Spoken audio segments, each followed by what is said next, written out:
Doctor Vibhashri दीदी जी का संक्षिप्त परिचय। श्री शनीश्वर तीर्थ क्षेत्र शनि आश्रम चिकल थाना छत्रपति संभाजी नगर महाराष्ट्र की आप संस्थापिका हैं। आपके इस शनि आश्रम में ही 24, 25, 26 जून 2023 को एक भव्य पंचतत्व महोत्सव पंच महाभूत लोकोत्सव का आयोजन हुआ था। पंचतत्वों की सुरक्षा और संतुलन के माध्यम से जीवन रक्षा के लिए इन पंचतत्व महोत्सव में राष्ट्रीय संत सम्मेलन का आयोजन हुआ। इस आयोजन के प्रथम दिन का दीप प्रज्वलन अनेक महामंडलेश्वरों पीठाधीश्वरों ने मिलकर किया। संपूर्ण कार्यक्रम का आयोजन और संचालन प्रसिद्ध एस्ट्रोलॉजर साधिका डॉक्टर विभाश्री दीदी जी ने ही किया, जिनके व्यक्तिगत निमंत्रण पर भारत के अनेक राज्यों से 100 से भी अधिक संत महात्मा सद्गुरु आध्यात्म शिरोमणि श्री शनि आश्रम छत्रपति संभाजी नगर महाराष्ट्र की पावन भूमि के संत सम्मेलन में पधारे थे और पूरे महाराष्ट्र क्षेत्र से भी लगभग 500 संत महात्माओं प्रवक्ताओं विद्वानों ने भी इस आयोजन में भागीदारी निभाई और प्रमुख वक्ताओं ने अपने अपने उद्बोधन से लोगों को मंत्रमुग्ध भी किया, जिसमें कोल्हापुर महाराष्ट्र के कनेरी मठ के पीठाधीश्वर स्वामी अदृश्य काट सिद्धेश्वर स्वामी जी, अखिल भारतीय गोसेवा संघ रायपुर छत्तीसगढ़ के प्रमुख दूधाधिधारी मठ के मठाधीश महामंडलेश्वर श्री राजेश्री महंत श्री राम सुंदर दास जी महाराज प्रमुख थे।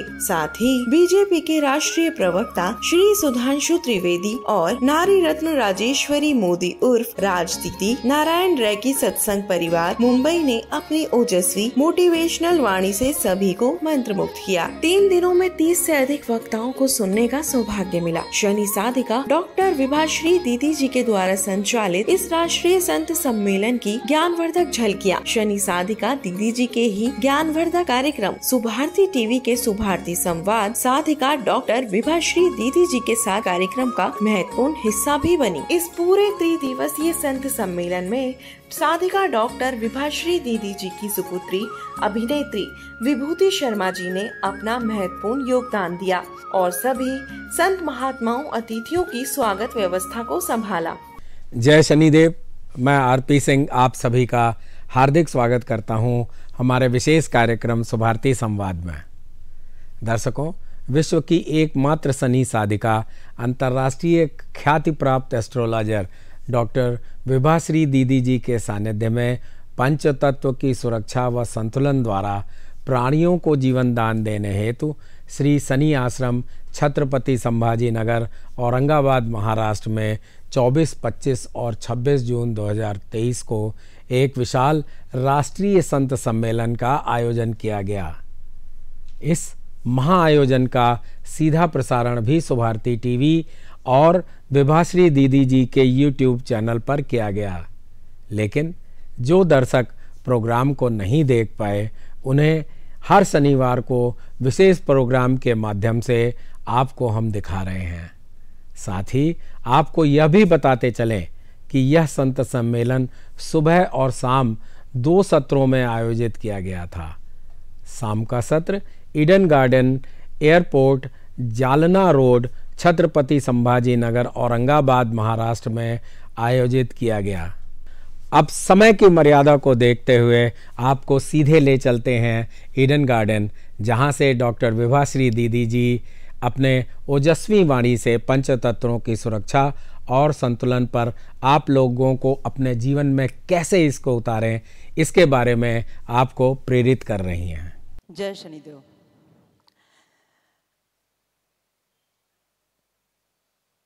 चौबीस जून, 25 जून और 26 जून 2023 पंच महाभूत पंचतत्व महोत्सव, और इस महोत्सव में राष्ट्रीय संत सम्मेलन। इस संत सम्मेलन का निचोड़ क्या निकला? हमने शनि आश्रम चिक्कल थाना छत्रपति संभाजी नगर में संतों को सुना और 3 दिन हमने शाम के सत्र में यहाँ इस ईडन गार्डन में भी संतों को सुना। इतने दिनों में हम कितने बदले और राष्ट्र को हमने कितना बचा पाया, आगे कितना बचा पाएंगे, अब चिंतन इस विषय पर है। सबसे पहले तो संत सम्मेलन किया ही क्यों, जरूरत ही क्या थी। एक संत को बुला लेते, कथा रख लेते, भागवत रख लेते, रामायण रख लेते, या फिर सुंदरकांड का पाठ रख लेते, काफी हो जाता। इतने सारे महात्माओं को इतनी तकलीफ देने की क्या जरूरत थी। कोई कर्नाटक से चलकर आया, कितने घंटे कितना कष्ट सहा होगा। कोई बिहार से चलकर आए, कितनी तकलीफ हुई होगी सफ़र करने में। कोई महाराष्ट्र के किसी कोने से चलकर आए, कोई उत्तर प्रदेश से चलकर आए, कोई मध्य प्रदेश से चलकर आए। टिकट पूरी तरह रिजर्वेशन का नहीं था तो आरएसी टिकट में भी कई लोग आए, कई लोग फ्लाइट में आए, तो भी कितनी तकलीफ हुई। अनुभव करो, जब आप एक सफ़र तय करते हैं तो आप कितने थक जाते हैं। 2 दिन तक घर में काम नहीं करते कि हम यात्रा करके आए हैं। इन्होंने यात्रा क्यों की, इनका क्या स्वार्थ था। आप जाते हो तो किसी की शादी ब्याह में जाते हैं, या आपने किसी कोई भी स्पेशल एक स्वार्थवश कोई किसी काम को पूरा करने जाते हैं। इनका क्या स्वार्थ था जो इतने लंबे लंबे सफ़र तय करके आए। और सुखद ऐसा था कि पहले आप ये समझो कि पंच तत्व महोत्सव रखने की क्या आवश्यकता थी। कुछ दिनों पहले हमने कोरोना से लड़ाई लड़ी, श्वास श्वास को तरसे हैं। जिनकी श्वास की शक्ति वीक थी वो कमजोर पड़ गए, जिनकी इम्यूनिटी मजबूत थी उन्होंने लड़ाई जीत ली। कितने घरों में लोग बिछुड़े हैं, कारण वायु प्रदूषण और श्वास की तकलीफ, श्वास ढंग से नहीं मिल पाना। इस आकाश तत्व में, इस वायु तत्व में जहर मिल जाना, आकाश तत्व की एनर्जी ऊर्जा कम हो जाना और वायु के अंदर में इतना प्रदूषण उस बैक्टीरिया ने डाल दिया, उस बीमारी ने घोल दिया कि हमें मास्क लगाने पर मजबूर कर दिया। और मास्क निकाले तो हमें जिंदगी से खिलवाड़ करने पर मजबूर कर दिया। न लगा के जी सकते थे, न निकाल के जी सकते थे। अब यदि ऐसे ही वायु बिगड़ती रही और आकाश बिगड़ता रहा तो कोरोना तो चला गया, उसके बावजूद भी कोरोना का असर नहीं गया। कोरोना के जाने के बाद में कई बार टीवी की न्यूज़ में आपने सुना कि अभी भी पेशेंट पाए जाते हैं, अभी भी लोग बीमारी से लड़ रहे हैं, और अभी भी कई घरों में किसी का गला खराब हो रहा है तो किसी की बुखार की स्थिति है। घर घर में कुछ ना कुछ वैसा ही हो रहा है जो कोरोना काल में हुआ था। कोई बता पा रहा है, कोई नहीं बता पा रहा है। आज 13-14 लोगों के टिकट कैंसिल हुए तो तकलीफ लगभग कोरोना जैसी ही थी। इसके जिम्मेदार हम हैं। पंच तत्व यदि प्रकृति में सुरक्षित नहीं है, हमारा जीवन सुरक्षित हो ही नहीं सकता। आकाश पहला तत्व है, हमने आकाश को न सुरक्षित किया और न ही संतुलित किया। सुरक्षित भी नहीं किया और संतुलित भी नहीं किया। इसका मतलब यह है कि हम आकाश तत्व की ऊर्जा खो चुके हैं, और आकाश तत्व की ऊर्जा को पाने के लिए सबसे पहले प्रदूषण मुक्त आकाश बनाना है। वायु की ऊर्जा पाने के लिए, चूंकि दूसरा तत्व वायु है, वायु की ऊर्जा पाने के लिए हमें वायु को भी प्रदूषण मुक्त बनाना पड़ेगा। वायु आएगी कहाँ से? कई बार कहते हैं ना कि हवा नहीं चल रही, दम घुट रहा है। आप खिड़की बंद कर दीजिए, दरवाजे बंद कर दीजिए चारों तरफ से। क्यों? मुझे एसी में रहना है।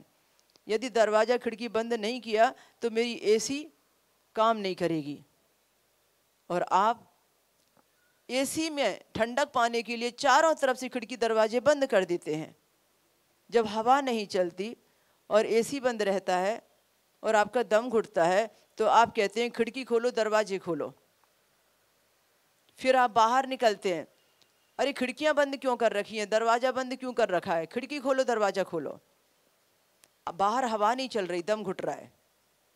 और जब एसी में रहना रहता है तो खिड़की भी बंद करो, दरवाजे भी बंद करो। एसी ठंडा नहीं करेगा। दोनों चीज़ें आप ही कहते हैं। दरवाज़ा खोलना है कि बंद करना है, डिसीजन आपका है। दरवाज़ा बंद करना है, उसके नुकसान देख लीजिए, और दरवाज़ा खोलना है तो उसके फायदे देख लीजिए। हम एसी में रहते हैं, 4 नुकसान हैं। पहला नुकसान, हम अग्नि तत्व के साथ खिलवाड़ करते हैं। एसी को चलाने के लिए बिजली चाहिए। बिजली हमारी अग्नि तत्व है। प्रकृति ने मुझे बैंक बैलेंस दिया है, उस बैंक के बैलेंस को मैं कहाँ खर्च करूंगी ये मुझे सोचना है। मेरे पास में 100 रुपये हैं, उस 100 रुपये को मुझे कहाँ कहाँ खर्च करना है ये मुझे सोचना है। आज जब बिजली खत्म हो जाएगी तो फिर देश में कहते हैं कि 2 घंटे बिजली की कटौती चलेगी। अब हर शुक्रवार को बिजली कटेगी तो 2 घंटे की जगह अब 6 घंटे कटेगी। तो कभी फैक्ट्रियां बंद रहेंगी तो कभी ऑफिस बंद रहेंगे, क्योंकि बिजली की कटौती चालू है। पर कटौती करने पर मजबूर तो हमने ही किया। तो जब आप 6 घंटे 8 घंटे एसी में रहते हैं, कहाँ जाता है आपका अग्नि तत्व, कहाँ जाता है आपका आकाश तत्व? क्या खिलवाड़ कर रहे हैं हम? हमारे राष्ट्र की एनर्जी का खिलवाड़ कर रहे हैं। दर्शकों, इस संत सम्मेलन में भारत के अनेकों राज्यों से आए संत, महात्माओं, प्रवक्ताओं, विद्वानों ने भी इस आयोजन में अपनी भागीदारी निभाई और प्रमुख वक्ताओं ने अपने अपने उद्बोधन से लोगों को मंत्रमुग्ध भी किया। आइए देखते हैं उनके ओजस्वी उद्बोधन। नीलांजनम समाभासम रविपुत्र यमाग्रज छायामार्तंड संभूतम तम नमामि शनैश्वरम। हम आजकल विज्ञान की ओर बढ़ रहे हैं, विज्ञान की अनुग्रह कर रहे हैं, पाश्चात्य संस्कृति का अनुग्रह कर रहे हैं, पाश्चात्य संस्कृति में जी रहे हैं। लेकिन इस पाश्चात्य संस्कृति का जो अनुकरण हम यहाँ, मोबाइल हमको चाहिए, गाड़ी हमको चाहिए, अन्य अन्य साधन, इलेक्ट्रॉनिक सब साधनें हमको चाहिए, लेकिन इस साधन का दुष्परिणाम क्या है वो हम कभी देखते नहीं है। सुबह दीदी जी ने कहा अपने वक्तव्य में कि भाई जल का कैसा सेव करना है, अग्नि का कैसा सेव करना है, सभी पंच तत्वों को सेव किस तरीके से किया जाता है उन्होंने अपने वक्तव्य में कहा है। डबल कहने की आवश्यकता नहीं, लेकिन उस वक्तव्य को ही मैं दोबारा दोहराता हूँ कि जल अपन जैसे सेव करेंगे तो ज़रूर उसका लाभ अन्य को मिलेगा। इस फैक्ट्रियों से, मोबाइल से, गाड़ियों से ये धुआं भी, ये विज्ञान भी हमको ज़रूरी है। प्रगति हम हमारे लिए फ़ायदेमंद भी है, नुकसानदायी भी है। लेकिन हम अगर यहाँ 500 लोग जमा हुए हैं, 1000 लोग जमा हुए हैं, 10,000 की स्थिति में हम लोग हैं, अगर हम लोग अपने माता पिता के बर्थडे पे, माता पिता के अपने कुछ विशेष त्यौहार पर्व पर, बच्चों के बर्थडे पर, अपने बर्थडे पर, या अपने कुछ विशेष अतिथि आए उसके मुहूर्त पर अगर घर के सामने एक ही पेड़ लगाए तो हमारे से शायद इस प्रदूषण की, पर्यावरण बचाने की एक शुरुआत हो जाएगी। और वो शुरुआत इस संभाजी नगर क्षेत्र में पूज्य दीदी माँ ने शुरुआत की है। और वो शुरुआत छोटे से बड़े, युवले से रोप लाविले द्वारी त्याचा वेलू गेला गगनावरी का जैसे कहावत बोलते हैं, ऐसे ही छोटा सा हमने प्रोग्राम या छोटा सी एक शुरुआत, दीदी जी की एक आत्मीय उत्कंठा, और इसकी शुरुआत अच्छी तरह से हो गई, बड़ी व्यापक स्वरूपता से हो गई। और ऐसी व्यापक स्वरूपता और व्यापक हो जाए, यहाँ से और संत लोग, आप लोग जो सुनने 3 दिन में आए हैं वो लोग अन्य बोध लेंगे और अपने अपने क्षेत्र में ही कुछ ऐसा करेंगे। भले कार्यक्रम न करें लेकिन इसके लिए प्रयासरत रहे, कार्य करें, तो हो सकता है प्रदूषण की मात्रा कुछ कम हो, ऑक्सीजन की मात्रा ज़्यादा हो। जो पेड़ ऑक्सीजन देने वाले हैं, उस पेड़ की आज आवश्यकता है। दीदी जी की यही मनोकामना है, यही मंगल धारणा है, एक चिकित्सा है, एक जिज्ञासा है कि भाई 2030 का भारत कैसा होगा या 2031 का भारत कैसा होगा। वैज्ञानिकों ने कहा है कि हमारे लिए वो दूषित है, हमारे लिए परिणाम ठीक नहीं आ रहे हैं। अभी से अकेली दीदी जी चिंतित है जब से उन्होंने सुना है। ऐसे कई सारे भारत में लोग चिंतित है, लेकिन वो अपने अपने कार्य में, अपने अपने परिवार में व्यस्त है। जैसे दीदी जी चिंतित होकर कार्य में लगी, ऐसे आप लोग, हम लोग, सब लोग यही का बोध लेके या इनका एक अनुसरण करके कुछ कार्य में लगेंगे।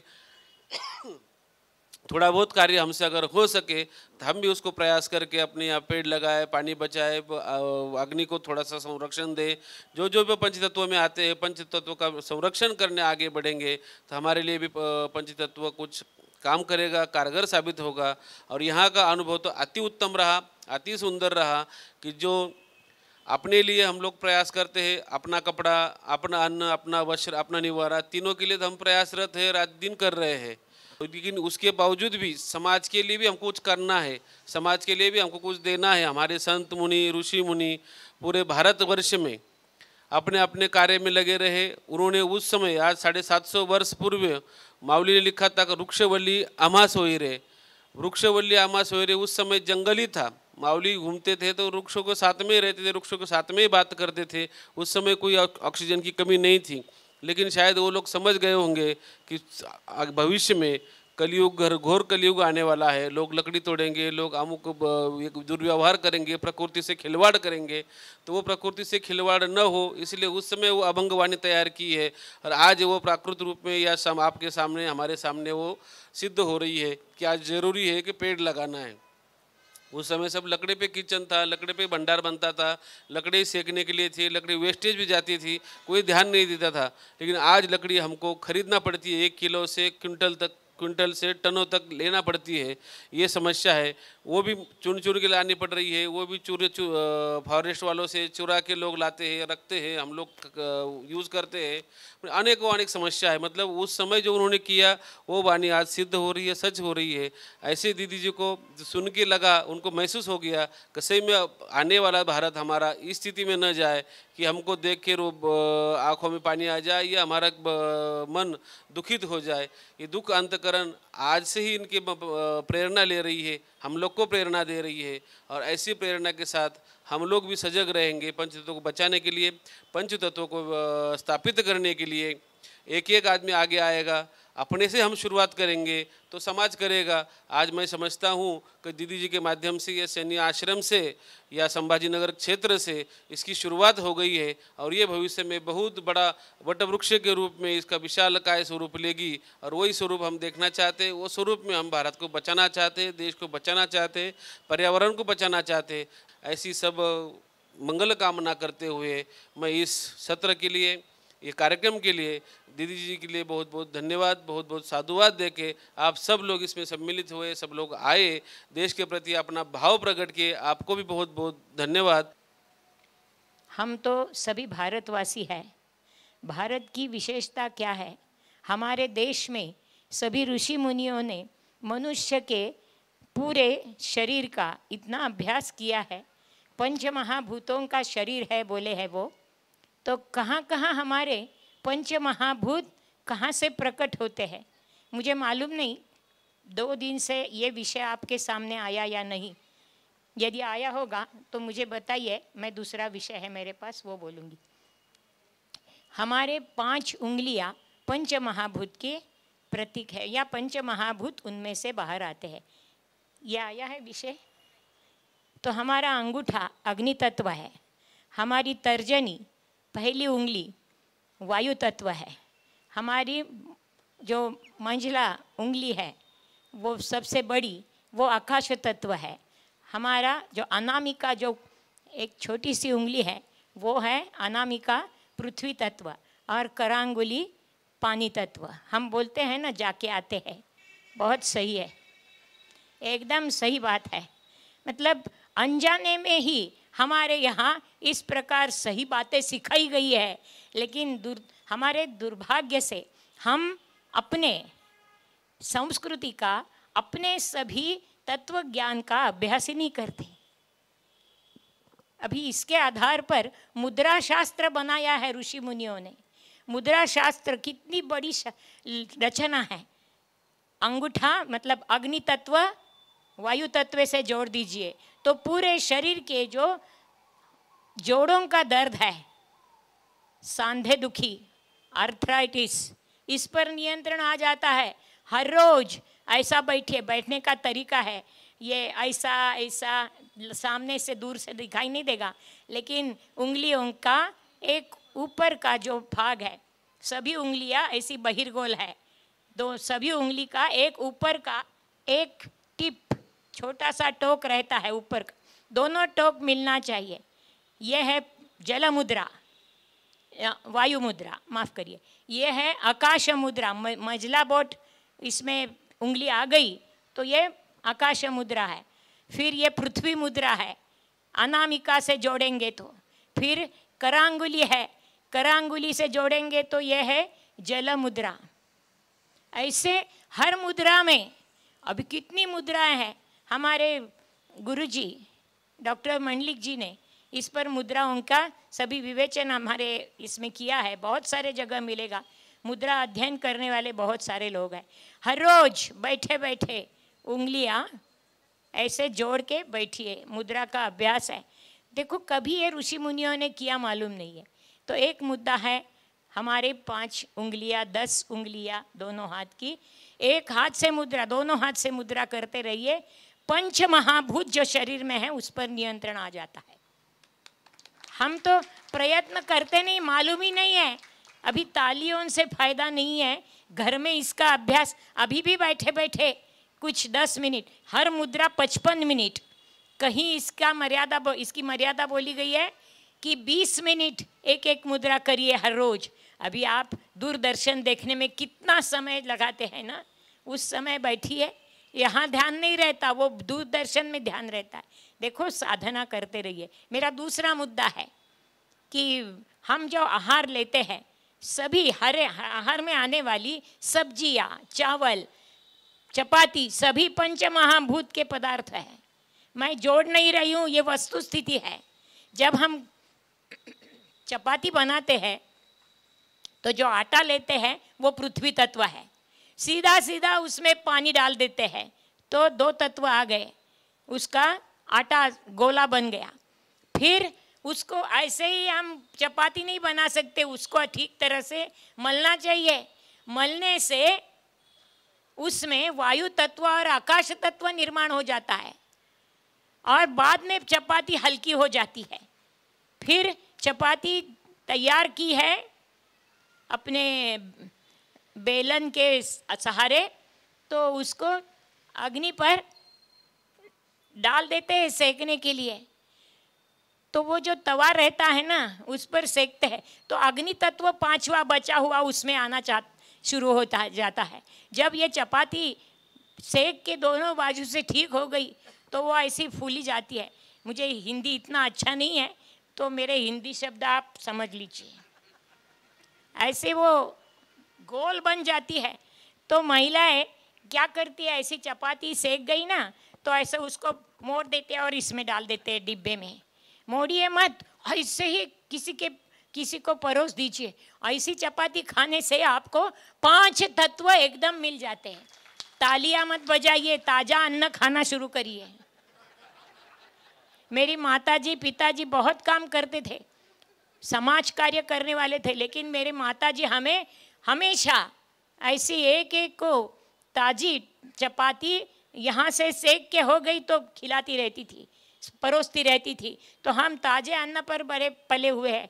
देखो अभी ये चपाती खाई नहीं किसने, डिब्बे में डाल दी, क्या होता है, नीचे जाती है, आकाश तत्व गायब हो गया, वायु तत्व गायब हो गया। फिर ऐसे ही हम महिलाएं चिल्लाते हैं, खुला मत रखो, उस पर ढक्कन रखो, नहीं तो चपाती सूख जाएगी। सूखती है मतलब पानी निकल जाता है, अग्नि निकल जाता है, अंत में क्या सिर्फ पृथ्वी तत्व रहता है। देखो आकाश तत्व जब चपाती में है तो आप आसानी से उसको हजम कर सकते हैं। पाचन 5 तत्व जब है उसी पदार्थ को ताजा पदार्थ बोल सकते हैं। हम एक दूसरा उदाहरण देती हूँ चावल का। चावल बनाते हैं, चावल के जो दाने होते हैं वो पृथ्वी तत्व है। सीधा पानी डाल देते हैं, अग्नि पर रखते हैं, उबालना शुरू हो जाता है। कहाँ गया वो पानी उबालने से? ये जो चावल का दाना रहता है वो फूलता रहता है अग्नि के कारण।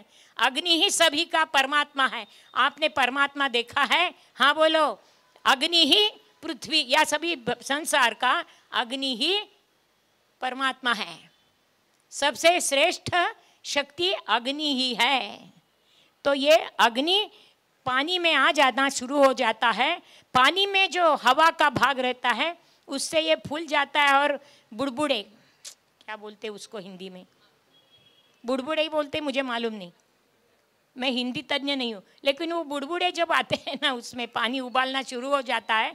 बाद में ये चावल के दाने से अंदर वो पानी में जो ये जो बबल बुड़बुड़ा तैयार हो जाता है, वो हवा जो है वो प्रसारित हो जाती है अग्नि के कारण, और हवा का प्रसरण हो जाता है तो वो बाजू से बंद होके उसका बुड़बुड़े में रूपांतर हो जाता है। वो इसके अंदर चावल के अंदर जाता है और चावल का इतना सा एक दाना 10 पट 5 पट बड़ा हो जाता है। और ऐसा चावल यदि तैयार है ताज़ा और आप ये खाने लगेंगे, उसके साथ कुछ भी नहीं खाना जरूरी नहीं है, नमक भी नहीं है, इतनी अच्छी उसकी रुचि रहती है, बहुत अच्छा लगता है वो चावल। लेकिन हमने कभी ऐसा चखा ही नहीं। पंचमहाभूत की हमने परीक्षा कभी ली ही नहीं है। अभी चावल खाया नहीं तो क्या हो जाएगा? ऐसे ही रख दिया तो क्या हो जाता है? वो सब नीचे नीचे जाता है। अग्नि तत्व चला गया, वायु तत्व चला गया, दाना जो फूला हुआ था सबसे बड़ा वो छोटा छोटा हो जाता है, सिर्फ अंतिम पृथ्वी तत्व रहता है। तो पंचमहाभूत की उपासना करनी है तो ताजा अन्न खाइए। किसी भी अन्न को ये इसका स्पष्टीकरण जोड़ दीजिए। सब्जी ताजी है, देखो ऐसा पेड़ से फल काट दीजिए, तोड़ दीजिए और तुरंत खाइए, उसको ताजा बोलेंगे। तोड़ा है 8 दिन बाहर रखा है, 8 दिन फ्रीज में रखा है, इसको ताजा नहीं बोलते।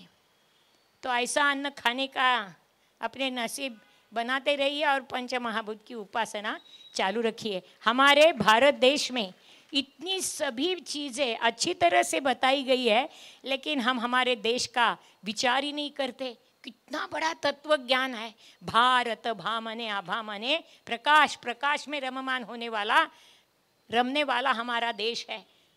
हमारे देश के इतनी बड़ी संस्कृति है ही नहीं किधर। तो अपना देश अपने स्वयं बलबूते पर अपने देश का, अपने तत्व ज्ञान का रक्षण करना हमारा कर्तव्य है। दर्शकों, चलते चलते आपको बता दें, शनि ज्योतिष धर्म आध्यात्म संबंधी ज्ञान प्राप्त करने हेतु आप श्री शनि आश्रम औरंगाबाद की संस्थापिका एवं श्री शनि ज्ञान मंदिर N2 सिडको औरंगाबाद महाराष्ट्र की प्रमुख लेखिका, मोटिवेशनल स्पीकर, एस्ट्रोलॉजर, साधिका डॉक्टर विभाश्री दीदी जी के श्री शनि आश्रम औरंगाबाद नामक YouTube चैनल पर साधिका दीदी जी द्वारा लिखित श्री शनि पुराण ऑडियो बुक का भी श्रवण अवश्य कीजिए। साथ ही आपकी प्रत्येक समस्या के समाधान हेतु भी आप YouTube चैनल श्री शनि आश्रम औरंगाबाद महाराष्ट्र और साधिका डॉक्टर विभाश्री दीदी जी पर संपर्क स्थापित कर सकते हैं।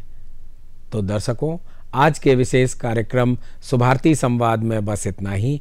अगले शनिवार फिर मिलेंगे। तब तक के लिए मुझे यानी RP सिंह को दीजिए इजाज़त। जय शनिदेव।